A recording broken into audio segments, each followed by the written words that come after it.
Ang baha. Ikapitong kabanata.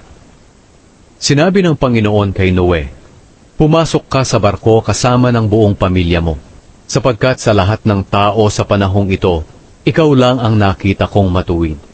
Magdala ka ng 7 pares sa bawat uri ng malinis na hayop, pero 1 pares lang sa bawat uri ng maruming hayop. At magdala ka rin ng 7 pares sa bawat uri ng ibon. Gawin mo ito para mabuhay sila sa mundo.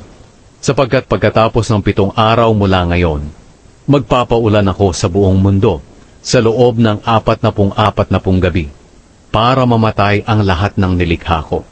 Sinunod ni Noe ang lahat ng iniutos ng Panginoon sa kanya. Nasa 600 taong gulang na si Noe nang dumating ang baha sa mundo.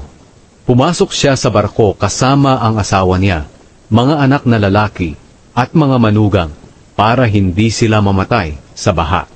Ayon sa iniutos ng Diyos kay Noe, pinapasok niya sa barko ang bawat pares ng lahat ng uri ng hayop na malinis at marumi, na lumapit sa kanya.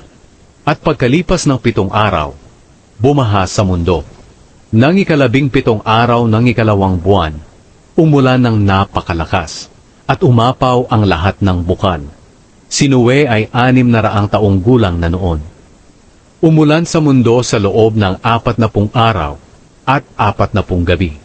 Noong mismong araw na nagsimulang umulan, pumasok sa barko si Noe, ang asawa niya, at ang 3 nilang anak na sina Shem, Ham, at Japhet, kasama ang mga asawa nila. Kasama rin nila ang lahat ng uri ng hayop, mga lumalakad, gumagapang at lumilipad.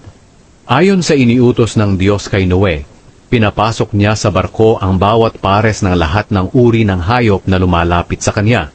Pagkatapos, isinara ng Panginoon ang barko. Walang tigil ang ulan sa mundo sa loob ng 40 araw. Tumaas ang tubig hanggang sa lumutang ang barko. Tumaas pa ng lubusan ng tubig hanggang matakpan ang lahat ng matataas na bundok. At hanggang umabot sa mga 7 metro ang taas ng tubig mula sa tuktok ng pinakamataas na bundok.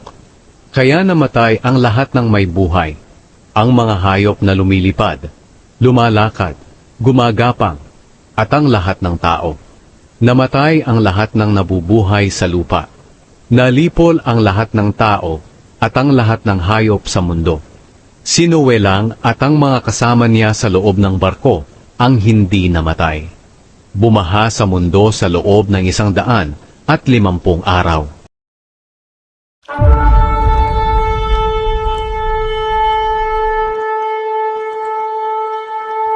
Mapalad ang bumabasa at ang mga nakikinig sa sulat na ito kung tinutupad nila ang nakasulat dito, sapagkat ang mga sinasabi rito ay malapit nang mangyari.